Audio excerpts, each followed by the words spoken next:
Welcome back to Random History, the podcast where we dig up the bizarre, the forgotten, and the downright weird stuff from the dusty archives of the past. I'm the navigator as we explore the little-known events and people that make history such an amazing subject. These are not the topics you would have heard about in school. In fact, if you did hear about them, you're likely to think that they could not possibly be real. But they are. Several years ago, there was a Nicolas Cage movie out about a group of men who had a dramatic impact on the course of the Pacific Theater during the Second World War.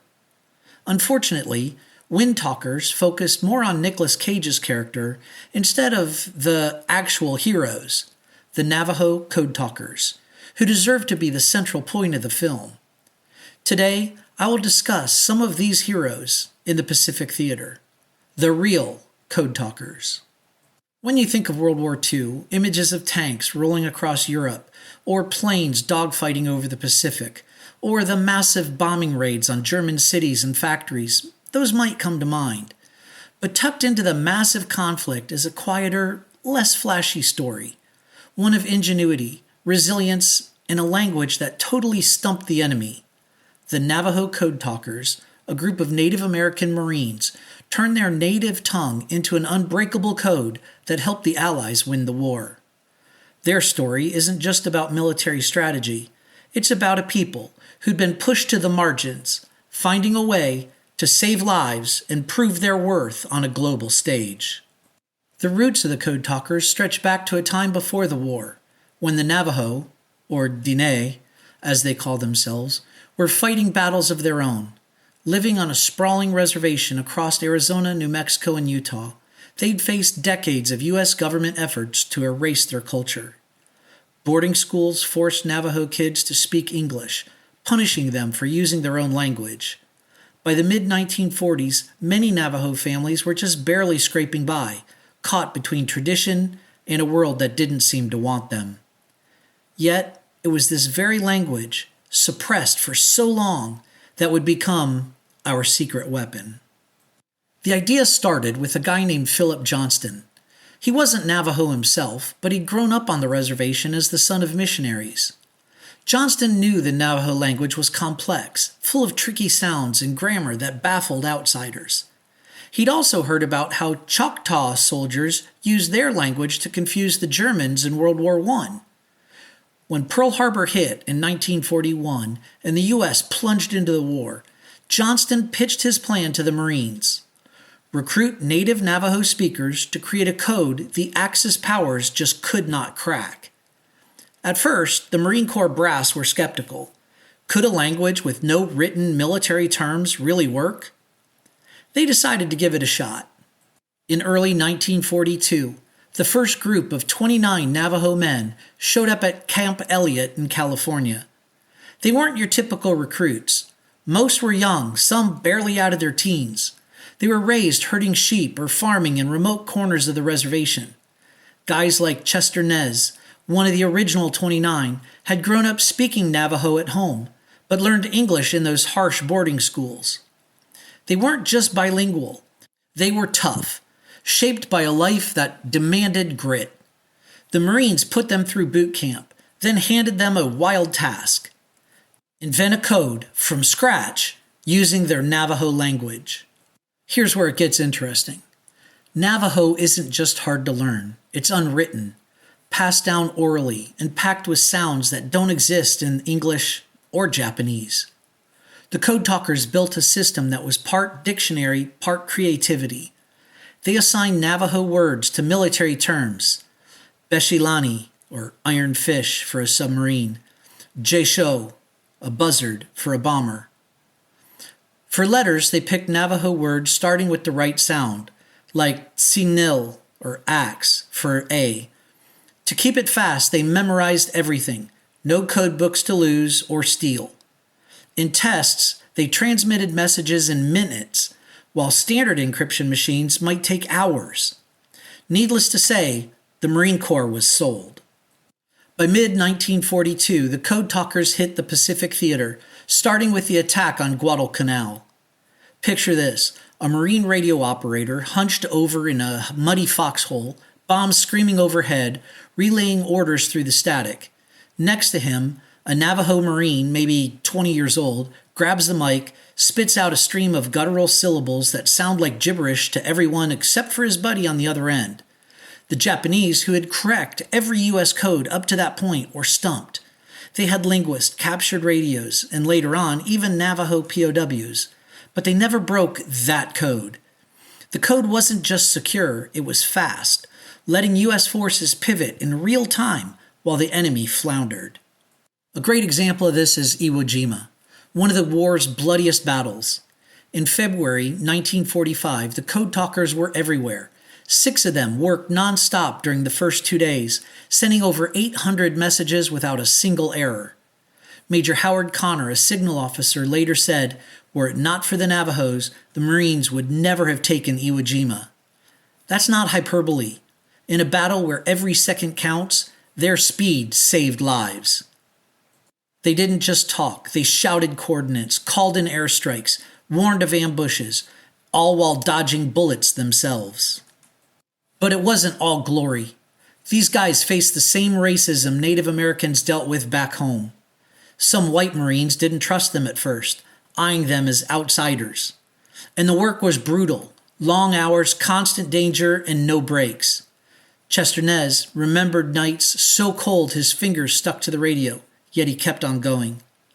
They also carried a secret burden. The code's success depended on their silence. They couldn't brag or even tell their families what they'd done. After the war, they went home to the reservation, sworn to secrecy until the program was declassified 23 years later. So how successful were they? Well, the numbers speak for themselves. Over 400 Navajo men served as code talkers by the war's end, transmitting thousands of messages across campaigns like Tarawa, Saipan, Okinawa, and, as I said earlier, Iwo Jima. Not one message was ever deciphered by the enemy. Compare that to the German Enigma code cracked by the Allies with enough time and tech. The Navajo code held because it wasn't just a cipher. It was a living language, layered with cultural depth that no machine could possibly unravel. Military historians call it one of the most effective communication systems of the war. The real kicker, though, is what it meant for the Navajo. For a people told their ways were backward, this was redemption. They didn't just help win a war, they flipped the script, proving their language was a strength, not a liability. Unfortunately, recognition came very slowly. No ticker tape parades greeted them. Many slipped back into quiet lives, battling poverty and PTSD. It wasn't until 2001 that the original 29 Code Talkers got a Congressional Gold Medal, and by then, most of them had passed. Chester Nez, the last of them, died in 2014, but not before writing his story, a final act of breaking the silence. The Navajo Code Talkers were not perfect heroes out of a movie. They were regular guys, sons, brothers, shepherds, who stepped up when the world needed them. Their success wasn't luck, it was skill, guts, and a language that carried their history. They remind us that strength can come from unexpected places, and sometimes even the quietest voices shout the loudest when it really matters. I have traveled throughout Arizona, and to be honest, it's one of the most beautiful parts of our country. Back in the 1980s, my older brother was stationed in Phoenix for pilot training, and we would go and visit him. In the early 2000s, my wife, kids, and I would visit a ranch resort in Wickenburg, Arizona, where I'd play golf, rather badly, or we'd ride horses through the desert. We would take trips to Sedona or the Grand Canyon. The beauty of the state is really without rival. This was the home of the Code Talkers. It was the home of another hero, too. Today's true hero. Known as the Arizona Balloon Buster, he was a pilot during the First World War. Although killed in action, his exploits would earn him the Medal of Honor and get his name attached to an Air Force base in his hometown, Phoenix. Frank Luke Jr., an American fighter pilot during World War I, emerged as one of the most daring and accomplished aviators of his time. Born on 19 May 1897 in Phoenix, Arizona, to German immigrant parents, Luke was the 5th of 9 children. Growing up in the rugged Southwest, he developed a tough, independent spirit, excelling in sports like football and bare-knuckle boxing, and working briefly in the copper mines. His life took a dramatic turn when the U.S. entered World War I in April of 1917. Inspired by the call to serve, Luke enlisted in the aviation service of the U.S. Signal Corps on 25 September 1917 and trained as a pilot in Texas and California. Commissioned as a second lieutenant in March of 1918, he arrived in France that summer, joining the 27th Aero Squadron of the 1st Pursuit Group. Luke quickly gained a reputation as a fearless flyer, specializing in the dangerous task of destroying German observation balloons. These heavily defended Drachen provided critical intelligence to enemy forces, making them prime targets for our air forces. Nicknamed the Arizona Balloon Buster, Luke's extraordinary skill and bravery shone between 12 September and 29 September of 1918, when he downed 14 balloons and 4 enemy airplanes in just 10 sorties over 8 days, an unmatched feat in the war. His close friend, Lieutenant Joseph Werner, often provided cover during these missions, until Werner's death in combat on 18 September. That day, fueled by grief, Luke shot down 2 balloons and 3 planes in mere minutes, showcasing his relentless determination. Despite his success, Luke's brash personality and tendency to defy orders, like flying solo without authorization, earned him few friends among peers and superiors.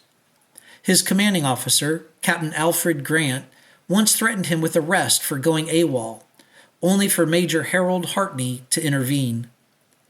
Luke's final mission came on 29 September 1918 during the Meuse-Argonne offensive.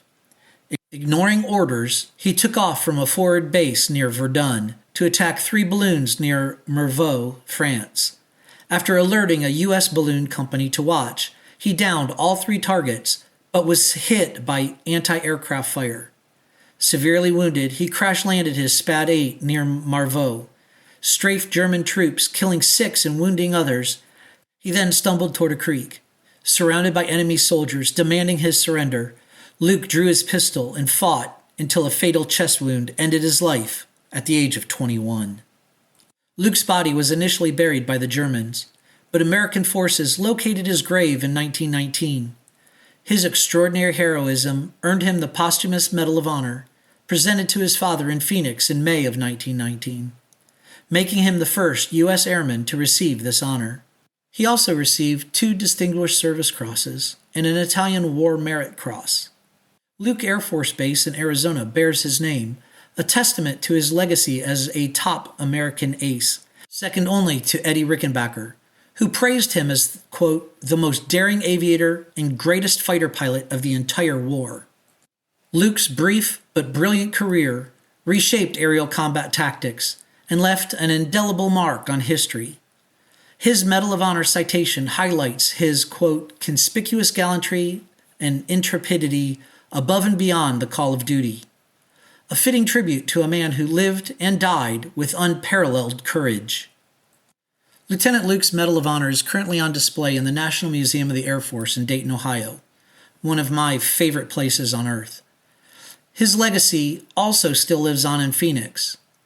Today, Luke Air Force Base is still a major feature to his native city's landscape.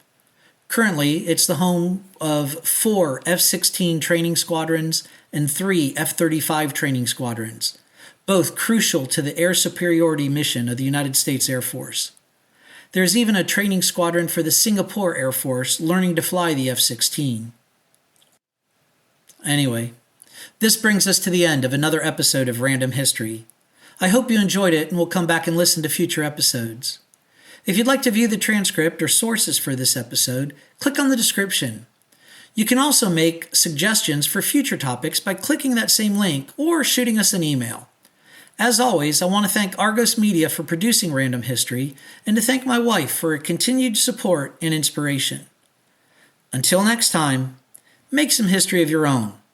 Navigator out.